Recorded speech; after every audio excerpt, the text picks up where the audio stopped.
Es-tu prêt? C'est quoi ça? C'est un podcast chrétien différent avec Jeff et Joël. Prêt, pas prêt? On commence. Dans 3, 2, 1.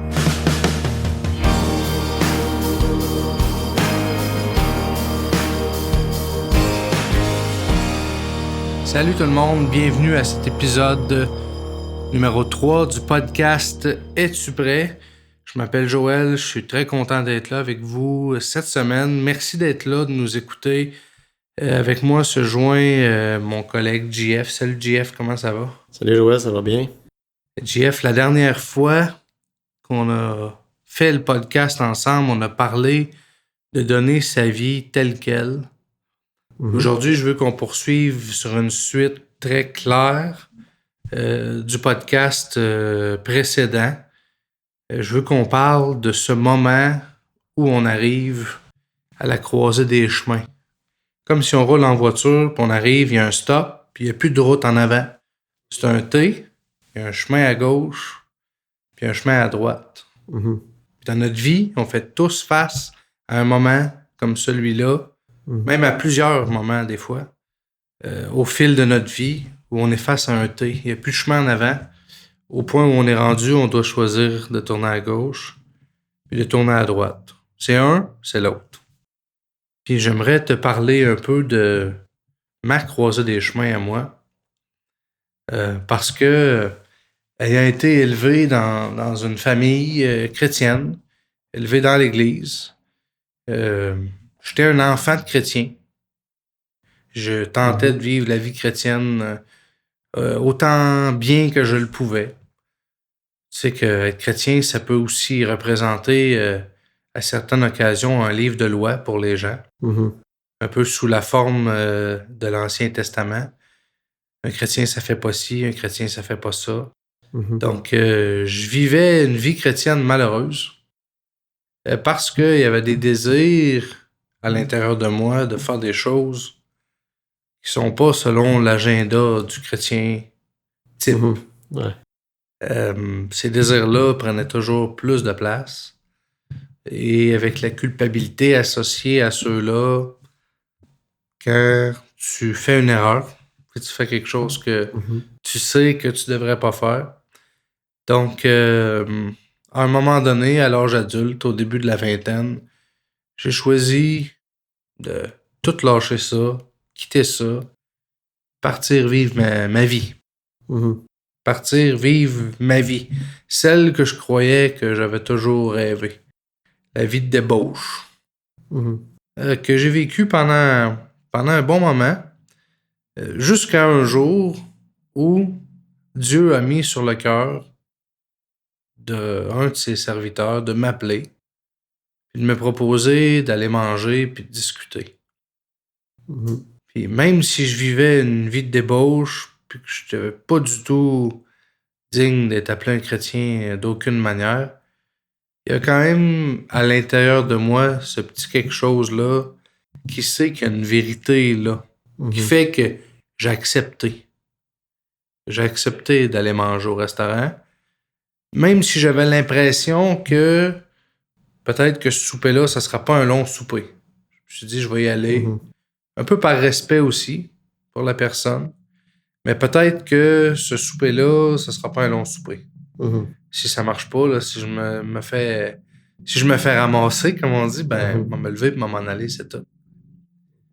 Puis contrairement à ce qu'on pourrait penser, au fil du souper, on a juste eu une discussion amicale. Même pas sur les choses de Dieu, mais vraiment sur la vie en général, sur mon travail. On a parlé de toutes sortes de choses, jusqu'à toute fin du souper. Puis à toute fin du souper, en l'espace d'un instant, j'ai su que j'étais à la croisée des chemins. C'est maintenant que je devais prendre une décision qui allait impacter le reste de ma vie, ou en tout cas une partie importante du reste de ma vie. Fait que tu le savais à ce moment-là, il y a quelque chose en toi qui, comme tu disais, qui brûlait, là. Il fallait que ça se fasse là. Et jusqu'à ce jour-là, il y avait un chemin en avant. J'avais pas nécessairement à faire un choix drastique entre gauche ou droite. Je suivais un chemin que je voyais droit devant moi. Mais là, à cet instant-là, précisément, j'ai su que là, je devais faire un tournant à gauche, c'est-à-dire vraiment poursuivre ma vie de débauche, ou un tournant à droite, c'est-à-dire retourner au bercail, mais surtout, ça impliquait devenir un vrai chrétien, pas un enfant de chrétien, pas un fils de chrétien. Dieu n'a pas de petits-enfants. Ouais. On doit tous obtenir cette expérience personnelle, indépendamment de notre origine. C'est pas différent, c'est pas plus facile pour quelqu'un qui naît dans une famille chrétienne. Tous doivent passer par ce même processus et tous doivent prendre des décisions tout au long de leur vie, mais tous doivent prendre la décision. Est-ce que je tourne à gauche, je vis ma vie, ou est-ce que je tourne à droite, je vis pour Dieu? Je choisis d'abandonner ma vie à Dieu puis de devenir un chrétien. Puis ce jour-là, quand je suis tombé face à cette décision-là, c'est comme si le temps a arrêté. OK. C'est comme si le temps a arrêté parce que j'ai eu à réfléchir à ma décision puis à ma réponse. Mais peut-être j'y ai réfléchi juste 30 secondes, mais pour moi, on dirait que ça a paru comme 30 minutes parce que il y avait beaucoup de choses à penser. Il y avait toute ma vie actuelle, mes engagements, ma vie passée. Il y avait vraiment un portrait, un tableau complet qui s'est dressé devant moi. Où là, je devais peser un peu comme le pour et le contre, puis prendre une décision. Mais il y a quelque chose en dedans de moi qui savait que c'était pas juste une simple décision comme est-ce que je veux mettre un chandail bleu ou un chandail rouge. C'était quelque chose qui avait beaucoup, beaucoup plus d'importance que ça. Ouais, parce que ça détermine ton futur. Là. Exact. Puis c'est ce jour-là que j'ai choisi de devenir un vrai chrétien. Puis ce jour-là, j'ai choisi de devenir tel quel. Avant de quitter la vie chrétienne, je tentais par tous les moyens de vivre comme un chrétien. Par tous mes moyens. Je tentais de le faire moi-même. Quand j'ai choisi de tourner à droite, je l'ai fait en disant je peux pas vivre cette vie-là. Je peux pas y arriver de moi-même. Fait que je lâche le volant. Il faut que tu prennes le contrôle. Faut que tu le fasses. Cette deuxième fois-là, je suis pas arrivé comme un semble-t-il bon chrétien qui sauve les apparences.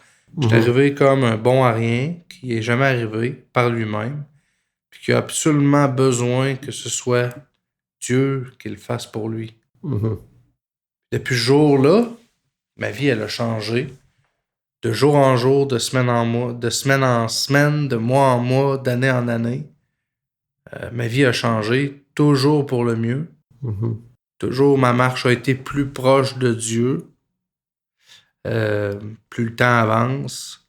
Les bénédictions ont été innombrables, exceptionnelles.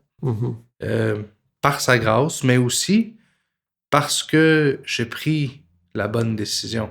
C'est vrai. CJF, la personne que tu es aujourd'hui, c'est à cause des décisions que tu as prises dans les 5, 10, 15 dernières années. Puis la personne que tu vas être dans 5, 10, 15 ans, c'est à cause des décisions que tu vas commencer à prendre aujourd'hui. Ouais. On en a parlé dans un épisode passé, je crois que c'est l'épisode 1, du pouvoir de décision de l'homme. L'homme a été créé avec le pouvoir de décision. Et chaque fois que l'homme prend une décision, il forge le futur de sa propre vie. C'est ça qui dicte ce qui va lui arriver. Puis il y a toujours un jour où on arrive face à un T, où il n'y a plus de chemin devant. Tant qu'il y a un chemin devant, on peut étirer le temps. On se doute qu'à un moment donné, il va falloir virer. Là. Peut-être même des fois, on voit le stop approcher. Mais quand on arrive là, on n'a plus le choix. On doit choisir, est-ce que je tourne à gauche? Est-ce que je tourne à droite? Puis chaque fois, prendre la bonne décision, ça paye. Prendre la mauvaise décision, on a quand même la paye, mais c'est pas une bonne paye. C'est ça. On a toujours la paye des décisions qu'on prend. Je me rappelle une fois, je reçois un téléphone, puis c'est un papa qui m'appelait puis qui me dit j'aimerais ça si tu pouvais rencontrer mon garçon. Son garçon était sombré dans la drogue depuis plusieurs années. Des drogues dures. C'est pas une situation facile du tout.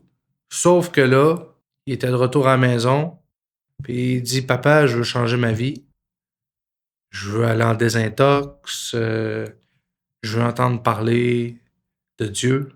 Tu vois, on arrivait à un T. Un T où il se disait je suis plus capable de ma vie, il faut qu'il y ait quelque chose qui change. Donc, on s'est mis à parler de la parole ensemble. Il est rentré en cure de désintox. J'allais le visiter chaque semaine. Il regagnait ses esprits, tu sais, à mesure que la drogue s'éloignait, il regagnait ses esprits. Ça le permettait d'être plus lucide puis de parler de la parole. Okay. C'est toujours la même chose que je lui ai dit chaque fois qu'on a parlé. C'est la personne que tu es aujourd'hui, c'est pas de la faute de personne d'autre que de ta propre faute parce que tu as le pouvoir de décider. Donc, les décisions que tu as prises depuis plusieurs années, fais-toi la personne que tu es. Mais la beauté, c'est qu'aujourd'hui, tu as encore le pouvoir de décider. Donc, aujourd'hui, tu peux commencer à prendre des décisions qui vont changer ta trajectoire, puis faire de toi une personne différente dans 5 ans, dans 10 ans. Puis quand tu pourras te retourner, puis regarder en arrière de où tu es venu, dire c'est incroyable le chemin parcouru, puis comment Dieu m'a sorti de là, parce qu'au final, nous, on choisit, mais c'est Dieu qui accomplit. Seulement, il ne peut pas le faire contre notre propre gré. Tu sais, puis quand on prend les mauvais choix, mais qu'on appartient à Dieu, qui nous a choisis, si on est destiné à être un chrétien, puis qu'on arrive au T, puis qu'on tourne à gauche, mais si on pensait être misérable avant d'arriver au T, attends après. C'est encore pire, ouais. Ça peut être 10 fois pire. Cette décision-là peut se représenter à nous plus tard. Il y en a des jeunes qui vont dire un jour je vais être chrétien, mais avant, il faut que je vive ma jeunesse. C'est vrai que l'occasion peut se représenter 10 ans plus tard. On arrive à une nouveauté. Dieu permet, dans son amour, qu'on ait une chance additionnelle de prendre la route à droite au lieu de celle à gauche. Il y a une chose qui est sûre, c'est que le chemin qu'on parcourt pendant ces 10 ans-là, à gauche au lieu d'à droite, il va falloir le parcourir du reculon dans 10 ans. Ça fait mal.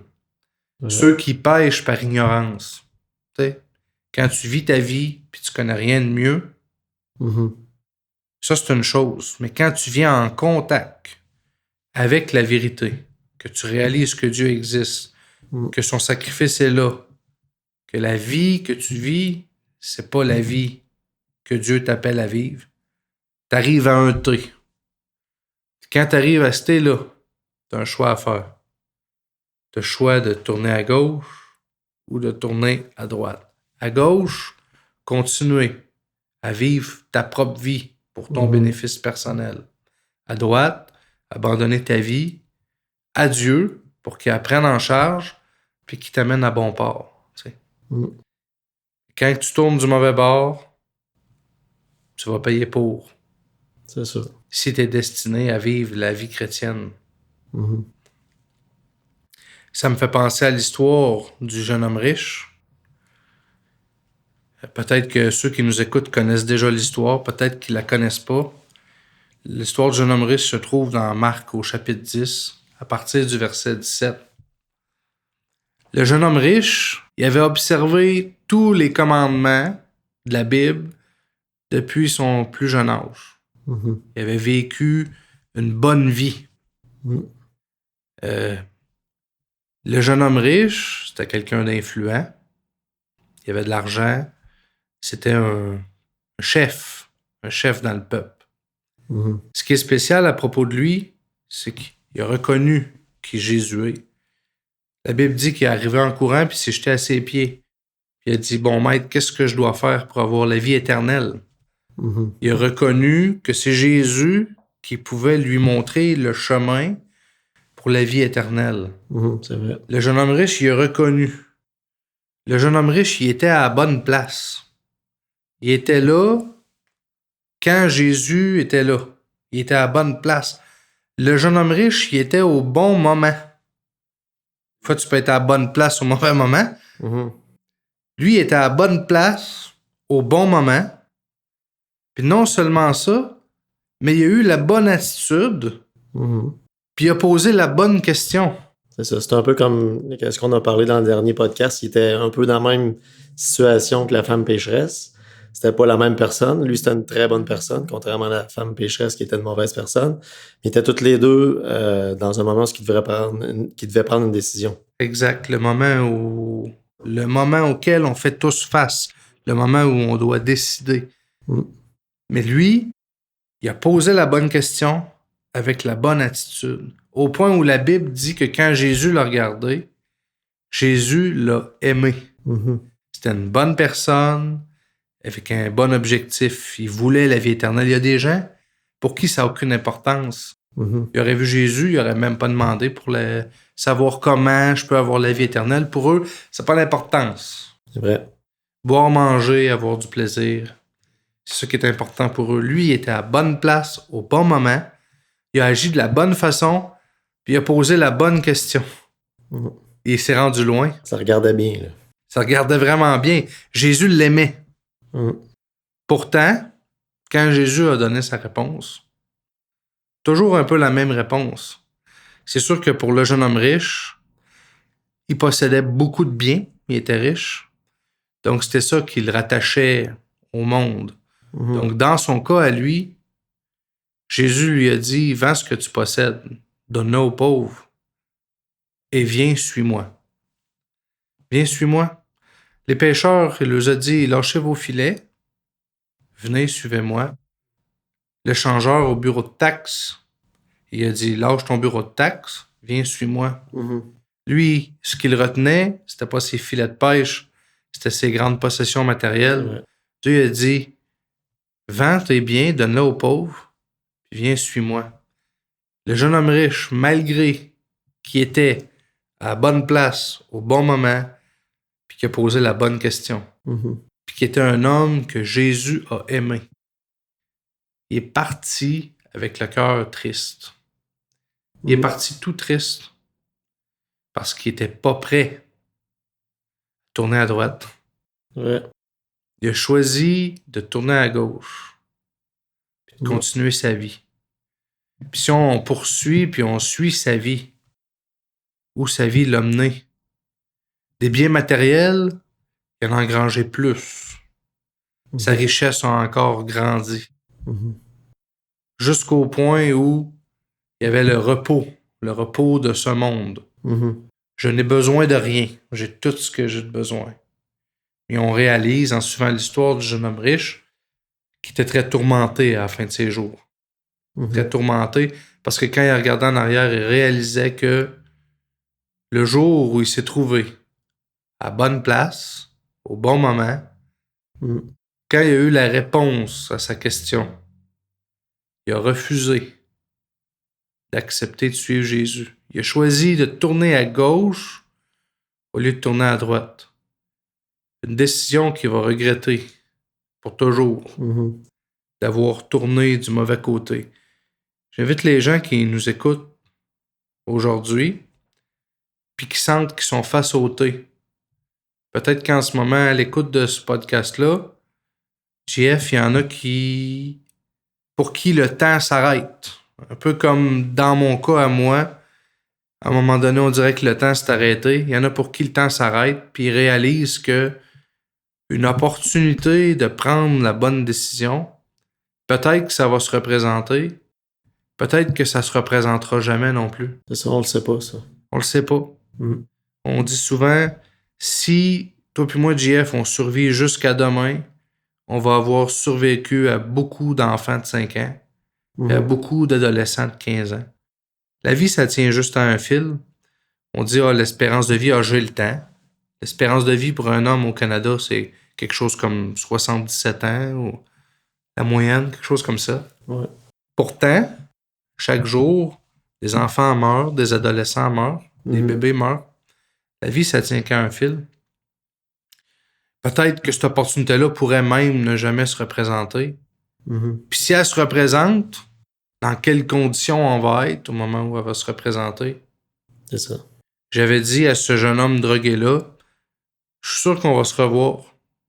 Même si tu prends la mauvaise décision, tu continues à prendre la drogue, puis à vivre cette vie malsaine-là, je sais qu'on va se revoir quelque part dans le détour. Parce que je vois que ton cœur est sincère, tu le sais que Dieu existe, puis il y a quelque chose en dedans de toi qui a envie de le servir, mais si t'es pas prêt à prendre la bonne décision aujourd'hui, on va se revoir plus tard. Mais je sais pas si tu vas être dans un institut psychiatrique ou sur un lit d'hôpital en overdose, en train de mourir. Je sais pas où tes mauvaises décisions vont t'amener. Je sais que ça va aller en empirant. C'est sûr, oui. Parce qu'aujourd'hui, tu fais face à un choix. Si tu prends la mauvaise décision, ça va empirer. Mais on va se revoir. Je crois qu'il y aura une autre opportunité, mais le coût, c'est dispendieux. C'est douloureux. Ça fait mal. C'est important de bien considérer. De bien considérer quand on arrive au stop. Si vous avez vu le stop approcher au dernier épisode, peut-être qu'aujourd'hui, vous êtes rendu à l'intersection. Celle où vous devez choisir, est-ce que je tourne à gauche? Est-ce que je tourne à droite? Considérez sérieusement de donner votre vie à Dieu. Comme Jeff, tu l'as dit au dernier épisode, c'est la meilleure décision qu'on peut prendre de notre vie. C'est pas une décision pour le pire, c'est une décision pour le mieux. Il y en a qui disent party, on va faire le party, la vie est belle. Ils ont une bière dans les mains, puis ils sont pas prêts. Ils sont pas prêts encore. Je m'adresse plutôt à personne qui le sait que sa vie, ça marche pas. Quand tu le sais, là, tu te regardes dans le miroir, puis t'es tanné dès le lendemain de veille avec les mal de bloc, puis noyer ta peine, puis ton désespoir dans de l'alcool, puis dans toutes sortes d'affaires, de la drogue. Puis tu réalises que t'es prêt à changer ta vie, mais il faut aussi que tu prennes une décision. Dieu peut pas le faire à ta place. Prendre la décision. Mais une fois que tu as pris la décision, basé sur ta décision, il peut faire beaucoup de choses. C'est ça. Il peut changer ta vie. C'est lui qui prend le contrôle de ta vie à partir de ce moment-là. Là. Il faut que tu mettes le clignotant à droite. C'est ça. Faut que tu mettes le clignotant à droite. J'espère que si vous écoutez cet épisode-là aujourd'hui, puis que vous vous sentez à la croisée des chemins, que vous savez que c'est le temps, j'espère que vous allez prendre la bonne décision. J'ai confiance que vous allez prendre la bonne décision. Sachez qu'on prie pour vous. C'est là tout le but, la raison d'être du podcast. Es-tu prêt? Es-tu prêt? Es-tu prêt à prendre la bonne décision? C'est ça. Es-tu prêt à quitter ta vie passée, vivre pour Jésus? Es-tu prêt à abandonner les choses qui te retiennent dans le monde, qui t'empêchent d'avancer vers Dieu? Es-tu prêt à l'accepter comme ton sauveur de manière personnelle? Es-tu prêt à vivre pour lui? Es-tu prêt? Es-tu prêt pour ce que demain te réserve? On ne sait pas ce qui nous attend demain. Peut-être que demain, on ne sera plus là. C'est peut-être le dernier podcast qu'on enregistre, tu sais. On ne sait pas. C'est important d'être prêt. C'est ça qui apporte la paix. Quand on est prêt, on sait qu'on a pris les bonnes décisions. C'est là qu'on vit en paix puis avec la joie. Parce qu'on a une relation personnelle avec Dieu. Puis c'est une réalité. Ça devient réel, réellement, le jour où on arrête d'être juste un spectateur de la parade, mais qu'on embarque dans la parade. Qu'on le vit pour vrai. Qu'on tourne à droite. Quand on y abandonne notre vie, qu'on y abandonne nos décisions, ben c'est là qu'on a la paix, comme tu dis. C'est là qu'on est prêt, puis qu'on est en paix. Puis qu'on n'a pas à se casser la tête, c'est lui qui a le contrôle, c'est lui qui pilote notre bateau. Là. Exact. C'est drôle ce que tu dis là, parce que dans le fond, ça veut dire que tant qu'on roule en ligne droite, autant qu'on vire à gauche, c'est nous autres qui chauffent le char. Mais C'est un ça. coup qu'on a mis notre clignotant à droite puis qu'on a viré, on devient plutôt le copilote. C'est ça. On se tasse, on s'assied dans le siège du passager, puis on apprend à faire confiance à Dieu. Mhm. Puis c'est lui qui nous conduit à travers toute notre vie. On en est des preuves vivantes. Mhm. Quand on regarde où on était il y a 10 ans puis où on est rendu aujourd'hui, JF, c'est juste incroyable pour l'œil humain de voir tout ce qui s'est passé pendant ces 10 années-là. Mhm. Ça peut pas être autre chose qu'être la main de Dieu qui conduisait notre bateau ou notre auto. C'est ça. On veut pas être le pilote. Là. On veut y laisser le volant. Là. Exact. C'est ça la clé du succès. C'est ça. On n'a pas été conçu pour être le pilote, on a été conçu pour être le copilote. C'est ça. Et on va prier pour les gens qui nous écoutent, JF, pour que Dieu leur donne la force de prendre la bonne décision. Père éternel, un court épisode de podcast, mais un sujet si important, une décision si importante, celle qui peut changer le cours d'une vie, oh Dieu. Mhm. Une décision qui peut être difficile à prendre parce que tant qu'elle n'est pas prise, on vit tellement de combats avec notre chair humaine. Seigneur, je te prie de te manifester d'une manière spéciale dans la vie de chaque personne qui nous écoute et qui veut changer sa vie, qui a un feu qui brûle à l'intérieur, de tourner à droite au lieu de tourner à gauche, Père. Viens poser ta main et leur donner la force, le courage, la volonté de prendre la bonne décision.